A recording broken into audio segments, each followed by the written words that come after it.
Now we need to change gears a little bit. Can I change the way my brain deletes, distorts, and generalizes? The first question you need to ask is, are you happy with the way your brain deletes and generalizes? If the answer is yes, why would change it? But if the answer is, well, not completely, I think I can change some things, then we need to ask the question and raise it. Can I shift? How does the brain decide what to delete? How does the brain decide what to distort? How does the brain decide what to generalize? All men are dogs. Thanks, Hope. No idea why you just... All men are dogs. Seriously? Oh, it's a generalization, is it? I know, I'm teasing you with. Putting Hope under stress there for a second. All right. There's two things that influences what the brain decides to delete, distort, generalize. Two things. The one is quite obvious. The second one is fascinating. First one, the obvious one, is emotions. Emotion. Your state. Your state. Your state will alter what you delete, distort, and generalize. If you're in a bad state, you're going to notice certain things and you're going to miss others. Correct? Have you noticed that if you're in a bad state, you tend to respond differently to conversations? So just me. Who's in control of your state? You are. And your state can shift instantly. Now, Dan, you don't understand, eh? I need to sit on a rock for 7 days. It takes me very long to change, eh? No, it doesn't. That's a limiting belief you've had. You're giving yourself permission to be a bitch for the next couple of days. Get over yourself, change your mind, and shift your state. It is your state. You're in control of it. Yes? So I was going, did you just say that word? I need to check that recording. Oh, your state can shift in a split second. Who of you guys have been not such a great mood? All of a sudden, someone phones you, or you see something, or someone tells you, and instantly your state goes from that to ha ha ha. States shift instantly. Instantly. If you're in a bad state, start becoming aware of the fact, this is not a good state for me. I'm not enjoying this state. I'm feeling a little bit down. All right. Well, learn what influences your state and learn to shift it. The first thing that influences your state that's easy to apply is your physiology. A depressed negative state is the fetus state. That's when the shoulders are drawn down, the head is down, the hands are in fists, and the knees are pinched together and you pulled in. That's your negative, depressed, natural state. When you're in that physical position, and a lot of people sit in a chair like that normally in a classroom, then you will not experience a great positive state. If your shoulders are back, your chin is up, palms are up in the air, you're applying a little bit of energy to the balls of your feet, even skipping or moving in a joyful way, your state will rise. Next time you're extremely depressed or crying, do yourself a favor, go skip down the aisle. Remember when you were a kid and you skipped? It's impossible to be depressed and skip at the same time. Test it. If you don't like skipping, do a wiggle, wiggle, wiggle, wiggle, wiggle dance. You can't do a wiggle, wiggle, wiggle fun dance Leon, and be depressed. can you show us? Show you, sure. But then you've got to join. Everybody, out of your chairs. Out of your chairs. Get those bums out of those chairs. Come on, everybody.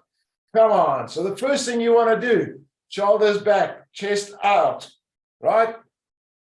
Energy on the front ball of your feet, ideally. Palms up into the air.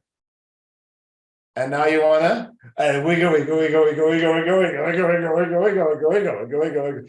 Check the smiles on the faces. And you know why? Because you can't do that and be depressed at the same time.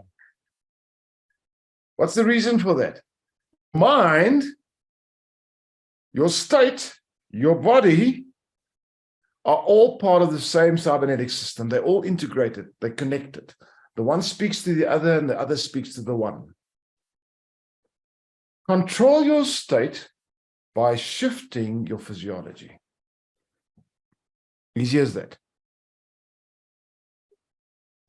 You'll notice when I train, and you can come onto any of my classes, few things you'll notice. I sit upright. You can see where my chair is. I'm not leaning against the back of my chair. I sit upright. I've got the front ball of my feet on the ground. I'm applying a little bit of pressure. My palms are up. Why? Because this posture is a very positive, high energized posture. It keeps my state great whilst I train. Make sense? When I take body breaks, when I tell you guys to body breaks, one of the first things I do is I stand up, I move. Some of you guys sit while we take body breaks. Get up and move. You want blood flowing through your body, oxygen getting to your brain. Move. Get up and walk. Yep. Or do what Carl does, go into like weird. At one stage, I thought he was doing a Madonna dance there. Like, I don't know, looked like it. Not sure. All right. You guys, you with me, guys? Your state. Who's in control of your state? You are.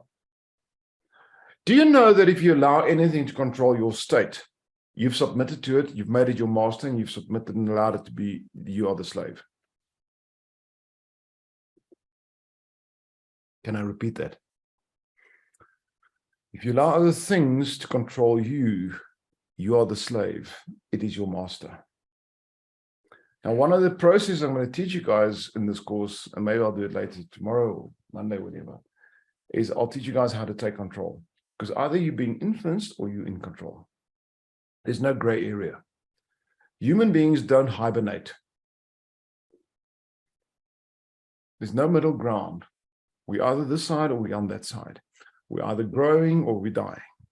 We don't stagnate, we don't hibernate. It doesn't happen. Even the brain cannot stagnate. Your neurons are either developing or they're shrinking. Yep. You know that.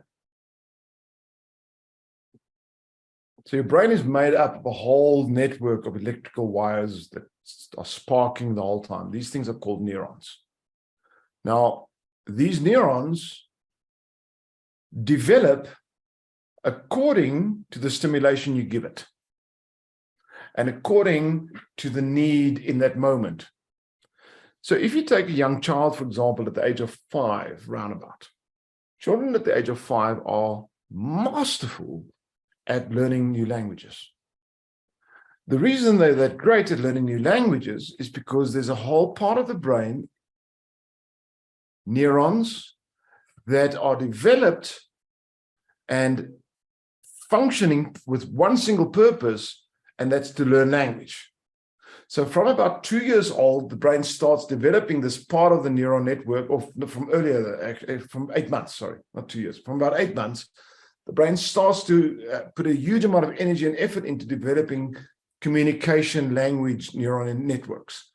And whilst the child is developing and learning to speak, in 1 or 2, most people now are bilingual, they learn to speak 2 languages, in some cases 3 or 4. This part of the brain that's responsible for it is very active and it develops quite large. It takes over a huge amount of space in the brain.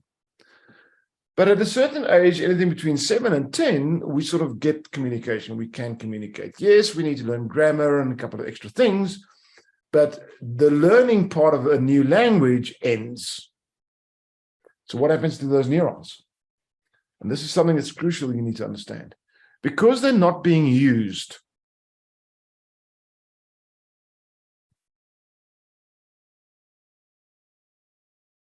brain cuts them out. It prunes them. That's why if you're going to try and learn a new language now, yeah, it's going to take you 2 years to retrain your brain to start developing some neuron pathways for your brain to be able to learn a language again. And then you'll start to notice it picks up from there. So here's the thing you need to understand. The human brain develops according to what it believes is necessary. If something is not being utilized, it prunes it. Now, stimulation, variety, spice, challenges, expansion of awareness and knowledge stimulates the neuron development. Repetition, boredom, consistent repeated behavior without stimulation, without anything happening really, allows the brain to prune the neurons. So if you're a couch potato, you wake up in the morning, you go to a mundane, boring, easy job, you come home, you sit in front of the TV, you put on your Netflix or your YouTube and you binge watch till your eyes close and you go to sleep. Nothing is really stimulating and developing your brain. You will literally start getting dumber because your brain will start pruning a lot of the neurons. Yep. So what do you want to do? You want to stimulate your neurons. Now, one of the reasons your clients are going to come in because they've got a problem is because certain parts of their neuron network has not been used effectively, efficiently, and has died. In some cases, a lot of people will think about and focus on things that has happened to them in the past, bad decisions they've made, bad experiences they've had, self-destructive behavioral patterns, all the stupid choices, everything else, etc., etc., etc. And all of their thinking time will be spent on that. That will also put them in a very negative state. They will start becoming very self-critical, have very low self-esteem.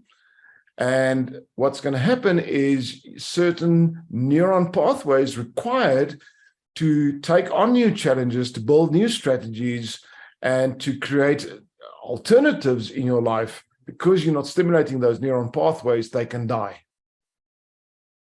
And change becomes very difficult.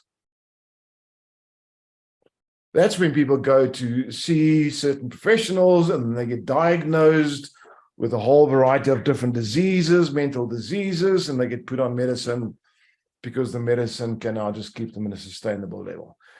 I absolutely passionately hate that because I believe take that person, teach their neural networks to redevelop because everybody can. You're not a stone, you're a living creature, you can develop new pathways. When my client comes in, no one is beyond repair or help.